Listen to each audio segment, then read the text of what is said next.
Shalom amigos, les habla Sergio Bacari del canal Un Bacari Suelto en Israel, otra vez con la Biblia en la mano, desde el lugar de los hechos. Gracias por participar y gracias especiales a Felipe y Marianela de Cali, Colombia, por este hermoso presente.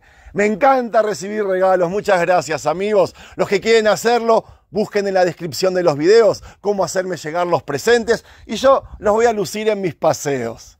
Amigos, cuando ustedes leen en el Nuevo Testamento sobre la entrada triunfal de Jesús por la puerta de Jerusalén, este episodio sucedió un día exactamente como los de hoy, en vísperas de Pesaj, la primera fiesta de la Torá que tendrá lugar la próxima semana. Este episodio comienza en la casa de Betanía de sus amigos, que hice un video la semana pasada, en el cual Jesús, luego de resucitar a Lázaro, se sube a un burro para comenzar su pasión y entrar triunfante a la ciudad Jerusalén. Amigos, el domingo que viene voy a hacer un video al respecto desde el Monte de los Olivos, festejando el Domingo de Ramos. Va a ser un video espectacular. Y también la próxima semana voy a filmar desde mi propia casa la misma cena de Pesaj junto con mi familia, que tendrá lugar el miércoles a la noche. Vamos a hacer una edición en vivo, así que ya les estoy contando primicias. Hace un par de semanas hice un video sobre la entrada a la ciudad Sha'araim y les prometí hacer un video sobre la importancia de este lugar, estas entradas en el Antiguo Testamento. Mientras ustedes se siguen imaginando aquella entrada triunfal de Jesús, yo voy a agarrar el Nuevo Testamento y les voy a contar la importancia que tenían estas entradas en aquellas épocas.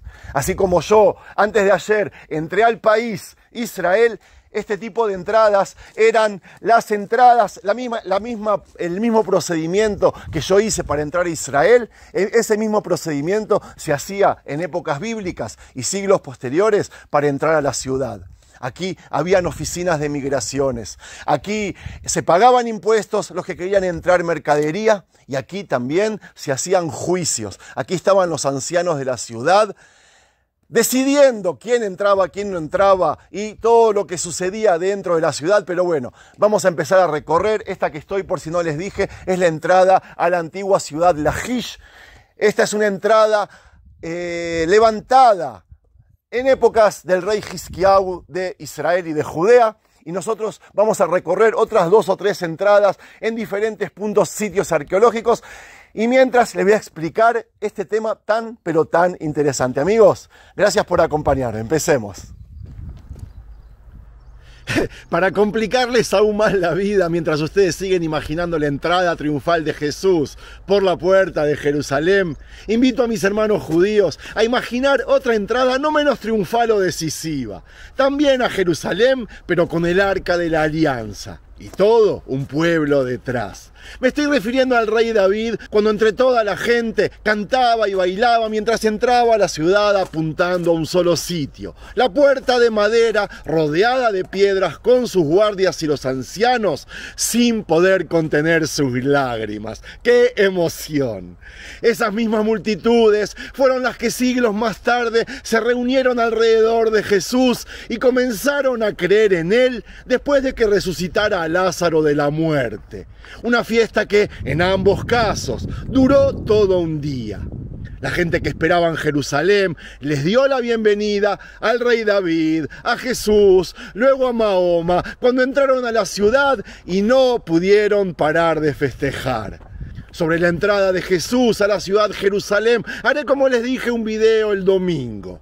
Hoy quiero centrarme en puertas como estas, puertas a ciudades bíblicas y posteriores a ellas, en las cuales sucedía lo que es el equivalente hoy a todo el trabajo que se realiza en una capital de un país, un microcentro de una ciudad cosmopolita, aquel lugar por el cual siempre valía la pena pasar para conocer una mujer, hacer relaciones públicas o, Dios no lo permita, ser juzgado por los sabios. De un lado de la puerta había vida, del otro desolación. Fuera de estos límites estaban los leprosos, los acusados de homicidio sin intención, los que deseaban, entre comillas, la visa para poder tener acceso, o los que se desvivían por conseguir el green card, sí, como en los tiempos de hoy. Amigos, bienvenidos a la puerta de la ciudad bíblica. Sobre las mismas voy a comenzar a explicarles en otra puerta, una puerta ubicada en Tel Gezer, al centro del país. ¡Vamos! Amigos, presten atención al tamaño de la piedra de la entrada a la ciudad. Como ven, tiene varios metros de largo, es anchísima y su espesor incluso sigue debajo de la tierra. Esta piedra específica pesa casi 8 toneladas.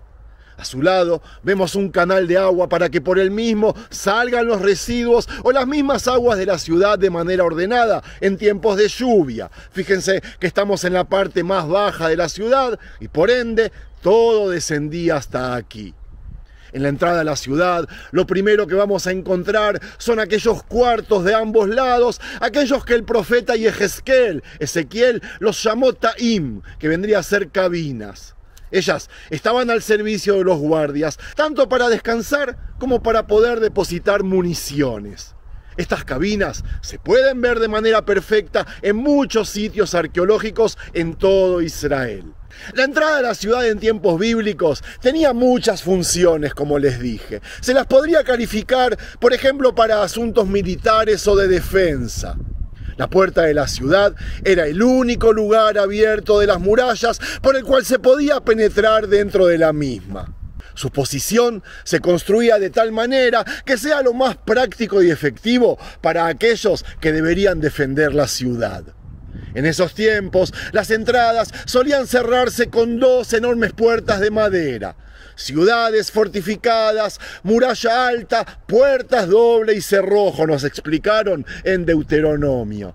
Las puertas tenían cerrojos y candados, postes o barras, como nos contaron en la historia de Shimshon, Sansón, cuando se levantó y arrancó las puertas de la entrada de la ciudad, junto con sus 2 postes y su barra.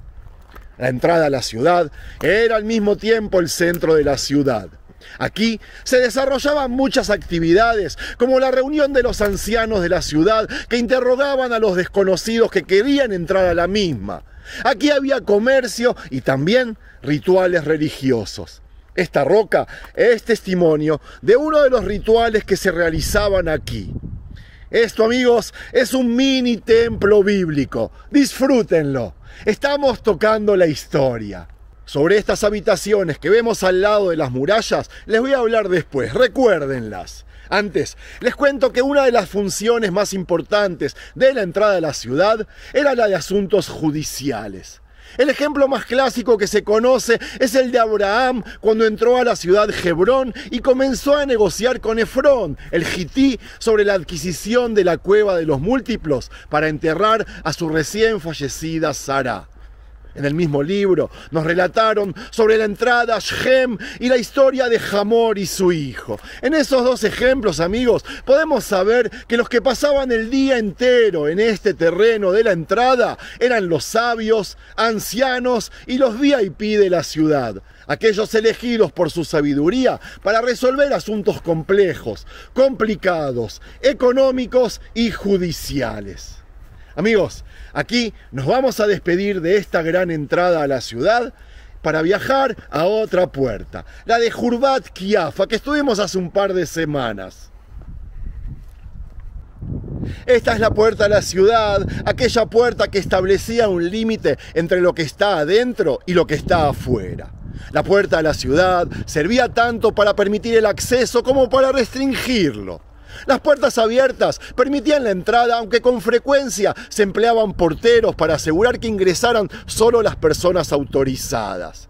Cuando estaban cerradas, ofrecían protección y seguridad a quienes estaban dentro de las mismas.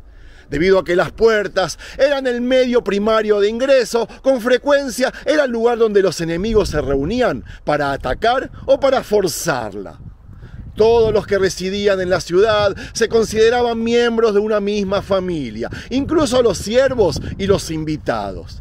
Todos los que se encontraban del lado de adentro de la puerta eran tratados como si formaran parte de una familia e incluso debían respetar el mandamiento de descansar, por ejemplo, el día del reposo. Además, debían participar en las fiestas más importantes de toda la Torá. Génesis nos dice de que los invitados recibían la misma protección que los miembros de las familias. Entonces, resumiendo, los que se encontraban del lado de adentro de las puertas de la ciudad recibían protección de ciudadanos. Hay ejemplos bíblicos, amigos, de personas excluidas por la puerta. Los leprosos que debían permanecer afuera, Lázaro, el hombre pobre de la parábola que relató Jesús, o el hombre paralítico que se encontraba fuera de la puerta del templo. Todos estos eran los marginados de la comunidad. Aquellos que vivían del lado de afuera de la puerta y no se los consideraba parte de la comunidad. Y ya que hablamos de los de afuera, salgamos, amigos. Nuestro último destino es la ciudad bíblica de Judea, Bet Joborín. Miren qué belleza esto. Y todavía no vieron lo que les voy a pasar a mostrar luego. Amigos, cuando hablamos de la puerta a la ciudad, debemos mencionar también el significado de puerta en toda la Biblia. Mientras recorremos el interior de esta ciudad, les voy a contar que en la Biblia se hacen diversas alusiones al término puerta con sentido figurativo o también simbólico. Jacob, luego de su sueño en Bet-El, describió el lugar como casa de Dios y puerta del cielo. Para Jacob, el lugar marcó un límite simbólico entre el cielo y la tierra. Tanto Job o Job como el Salmo 107 hablan de las puertas de la muerte. Estas puertas que señalan el límite entre la vida y la muerte. En Isaías, el rey Hizquiyahu Ezequías habla de haber sido confinado a las puertas del Seol por el resto de sus días. Una clara referencia a su propia muerte. Jesús dijo acerca de la iglesia: las puertas del Hadés no prevalecerán contra ella. El Hadés, el reino del infierno y de la muerte, no tiene poder sobre la iglesia de Cristo, según la fe cristiana. Entonces, el término puerta marcará un límite real o figurado entre el interior y el exterior. Sirve para permitir o impedir el movimiento desde afuera hacia adentro. Amigos, para terminar, voy a traerles algunas citas sobre el tema para cerrar la idea y para que tomemos noción de lo importante que eran las entradas, las puertas en toda la Biblia. La primera cita de puerta de la ciudad fue cuando Lot se encontró allí con los ángeles. En el video que subí ayer sobre Sodoma y Gomorra lo expliqué. Mile Adonai Elai fue el grito de Matitiau, el macabeo, aquella noche en la puerta de la ciudad, imitando el mismo grito de Moshe, de Moisés, al descender del monte Sinaí. No en vano el grito fue en la puerta de la ciudad. En Deuteronomio relatan sobre la puerta del juicio y en ese mismo lugar era donde lapidaban a alguien hasta que muera o lo mataban. Absalom, el hijo del rey David, se paró cierto día en una puerta de la ciudad y dijo que no había quien juzgue ya en ese lugar.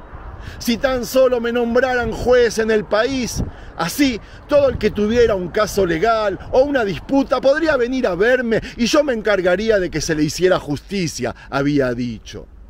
De la historia de Rahab, la prostituta que vivía en una habitación de esas que vimos antes, ¿se acuerdan que les pedí que recuerden? Pegadas a las murallas.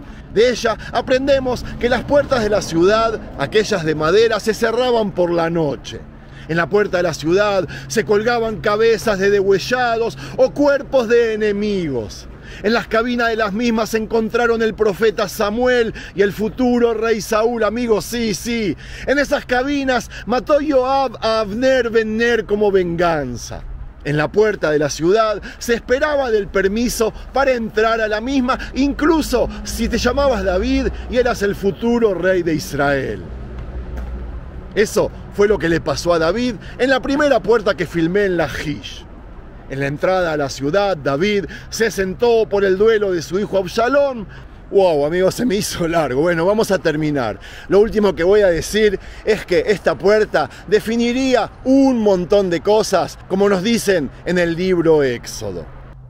Ubayom hashvi'i Shabbat le Adonai Elohecha, lo ta'aseh kol melacha, ata ubincha ubitcha, Abdeja, u amateja, u behemoteja, u gerja, ayer beshaareja.